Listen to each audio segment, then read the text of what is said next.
Hello बच्चों, मैं हूं अभिषेक मिश्रा और आज के इस वीडियो में हम लोग प्रश्नावली 2.2 के दूसरे प्रश्न को देखेंगे। पिछले वीडियो में हम लोगों ने पहला प्रश्न बनाया था, उसमें 6 प्रश्न थे।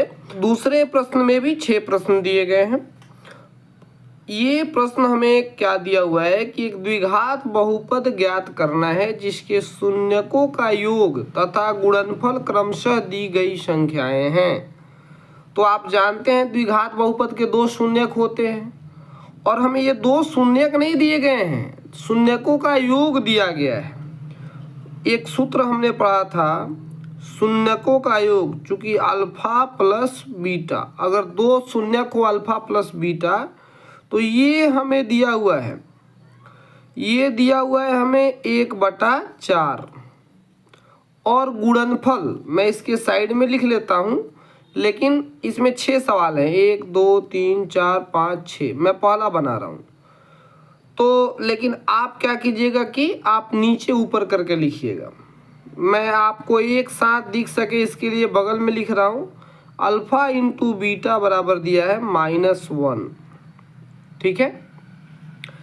अब आप जानते हैं कि अल्फा प्लस बीटा जो होता है वह -b/a होता है।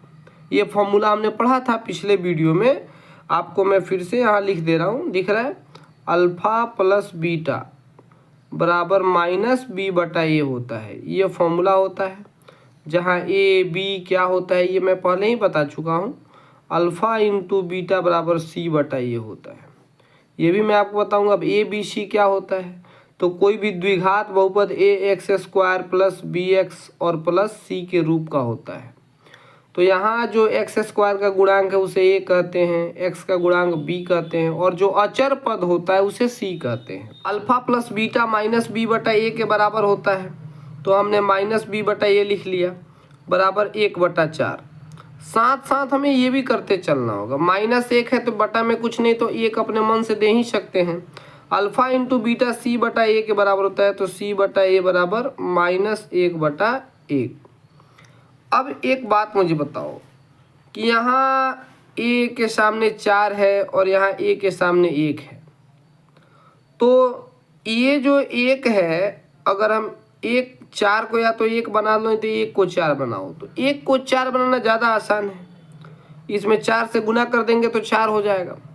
तो जब नीचे किए तो ऊपर भी करना पड़ेगा 4 से गुना, ठीक है। अब ये क्या हो जाएगा, -b/a बराबर 1/4 यहाँ, और c/a बराबर -4/4, ठीक है। इसको समीकरण 1 और इसको समीकरण 2 मान लो, ठीक है। अब नीचे लिख देना समीकरण 1 तथा 2 से। आपको ये बीच में लाइन खींचने की जरूरत नहीं, आप तो ऊपर नीचे करके बना लेंगे। मैंने आपको सामने सामने दिखाने के लिए बस ऐसा किया है। तो 1 और 2 को तुलना कीजिएगा, तो a का मान यहाँ भी 4 है, a का मान यहाँ भी 4 है, तो a बराबर 4 आ जाएगा। -b का मान 1 है, तो b का मान -1 हो जाएगा, और यहाँ c के सामने -4 है, तो c बराबर -4। ये आपको समझ में आया।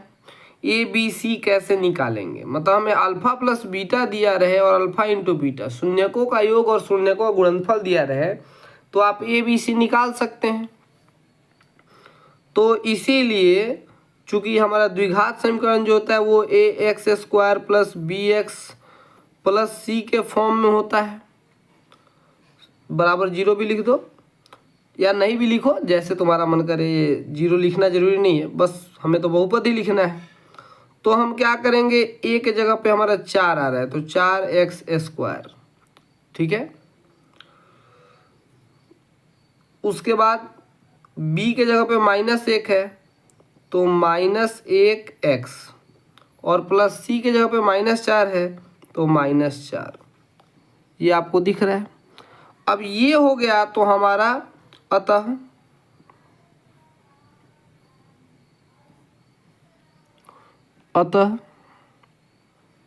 दिया गया रिक्वायर्ड पोलिनोमियल लिखते हैं। अब क्या कैसे लिखें, दिया गया बहुपद या अतः प्राप्त बहुपद लिखिएगा, दिया गया मत लिखिए, प्राप्त बहुपद 4x² और प्लस माइनस जो है ये माइनस हो जाएगा और एक लिखना जरूरी नहीं होता है, तो -x और प्लस माइनस फिर माइनस हो जाएगा तो -4 है। ठीक है, ये हमारा आंसर आ गया। दूसरा प्रश्न में हमें अल्फा प्लस बीटा का मान √2 दिया हुआ है, तो लिख लो अल्फा प्लस बीटा, यहाँ दिया है, लिख लो दिया है, जो दिया है उस इंफॉर्मेशन को लिख लेते हैं, बराबर √2 तथा और क्या दिया है, तो अल्फा इंटू बीटा बराबर 1/, सिर्फ 3 है, गलती से मैं रूट लिख दिया, 1/3 है। तो मैंने बोला जिसके बटे में कुछ नहीं उसके बटा में 1 तो अपने मन से डाल ही सकते हैं हम। और अल्फा प्लस बीटा का मान -b/a होता है, बराबर यहाँ √2/1। इसको समीकरण 1 मानेंगे, अभी नहीं, अभी रुक जाओ, अभी इसको 3 के बराबर करना होगा, तथा c/a बराबर 1/3। अब यहाँ a के सामने 1 है, यहाँ a के सामने 3 है, दोनों को बराबर करना होगा। तो इसके लिए क्या करेंगे कि इसमें ऊपर नीचे 3 से गुना कर देंगे, लेकिन ऐसे डायरेक्ट नहीं करते।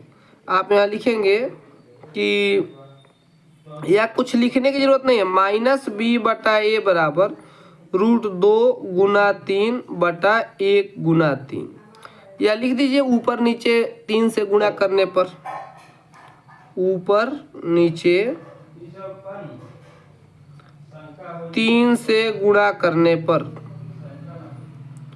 ऊपर नीचे 3 से गुणा करने पर ये क्या हो जाएगा हमारा, -b/a बराबर 3√2/3 हो जाएगा। ठीक है, क्योंकि फिर 3 से 3 कट के उतना ही आ जाएगा, इसमें क्या दिक्कत है। तो ये अब समीकरण 1 मान लीजिए, और ये हमारा तो यहीं पे काम खत्म हो गया, इसको समीकरण 2 मान सकते हैं। ठीक है, और अब जब इतना लिख लीजिएगा तब लिखेंगे इधर साइड में समीकरण 1 तथा 2 से। समीकरण 1 और 2 से हमें क्या मिलता है, a का मान यहाँ भी 3 है, a का मान यहाँ 3 है, दोनों का तुलना कीजिएगा तो a बराबर 3 मिल जाएगा। और -b का मान 3√2 है, तो b का मान होगा -3√2, और c का मान 1 है तो c बराबर 1। और अब इसीलिए द्विघात समीकरण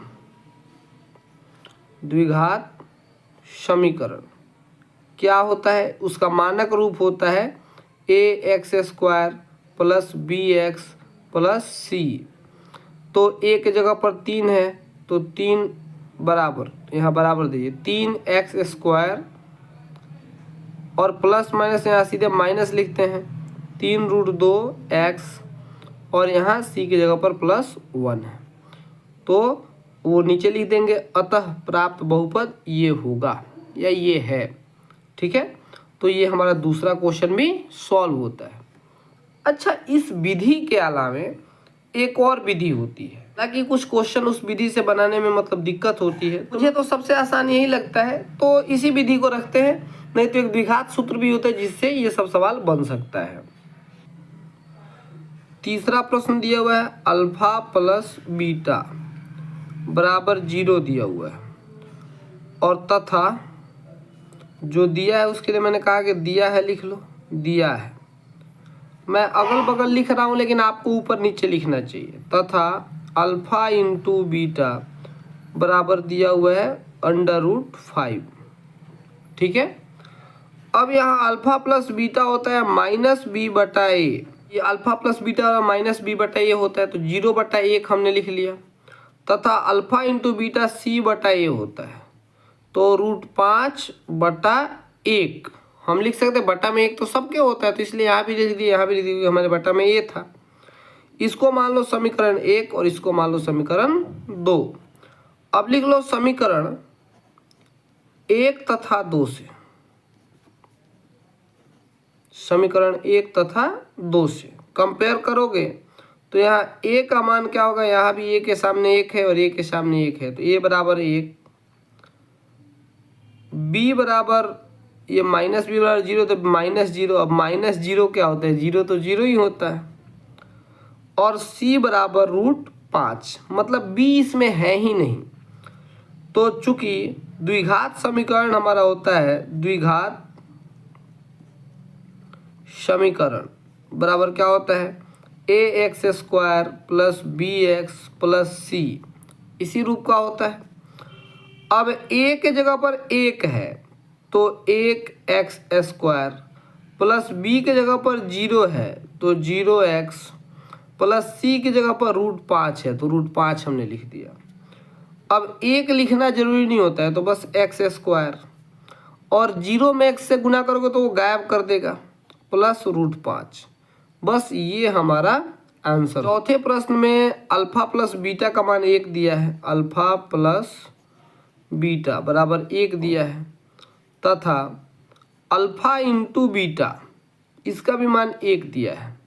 तो जब दोनों में 1 दिया है तो हम इसे दोनों के बटे में 1 तो लिख ही सकते हैं। तो यह अल्फा प्लस बीटा और माइनस b बटा a होता है, और इसको 1/1 हमने लिख लिया, तथा अल्फा इंटू बीटा c बटा a होता है, तो इसको मैंने 1/1 लिख लिया। इसको समीकरण 1 मान लो, इसको समीकरण 2 मान लो। तो 1 तथा 2 से, समीकरण 1 तथा 2 से क्या आ जाएगा, a का मान आ जाएगा 1, b का मान आ जाएगा -1। सर ये माइनस कहाँ से ला रहे हैं, देखो भैया -b का मान 1 हो रहा है तो ये माइनस उधर जाएगा तो -1 हो जाएगा, तथा c का मान आ जाएगा 1। तो चूंकि हमारा द्विघात समीकरण क्या होता है, द्विघात समीकरण का मानक रूप जो होता है वो होता है ax² plus bx plus c, ठीक है। अब ये ax² मतलब 1x² प्लस b का मान -1 तो -1x प्लस c का मान 1 तो c का मान 1, इसको सुधार लेते हैं। अब एक लिखना जरूरी नहीं होता किसी के गुणांक, तो ये सिर्फ x² हो जाएगा, और प्लस और माइनस माइनस हो जाएगा। 1 लिखना जरूरी नहीं होता है, x लिख देंगे और +1। ये हमारा चौथा प्रश्न भी सॉल्व हो गया। अब 5वें को देखते हैं। 5वां प्रश्न हमें दिया है 5वें प्रश्न में क्या दिया है, अल्फा प्लस बीटा बराबर -1/4 दिया है, ठीक है, तथा अल्फा इंटू बीटा बराबर 1/4 दिया है। तो अल्फा प्लस बीटा का मान -b/a होता है बराबर -1/4।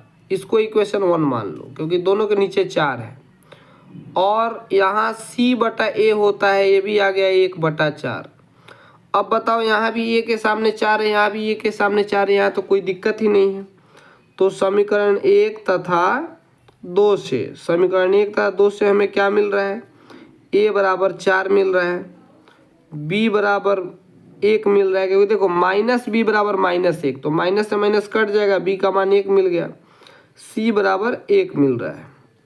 तो इसीलिए हमारा द्विघात समीकरण क्या होता है, द्विघात समीकरण जो हमें चाहिए वो क्या है, वो होता है ax² plus bx plus c के फॉर्म का होता है कोई भी द्विघात समीकरण।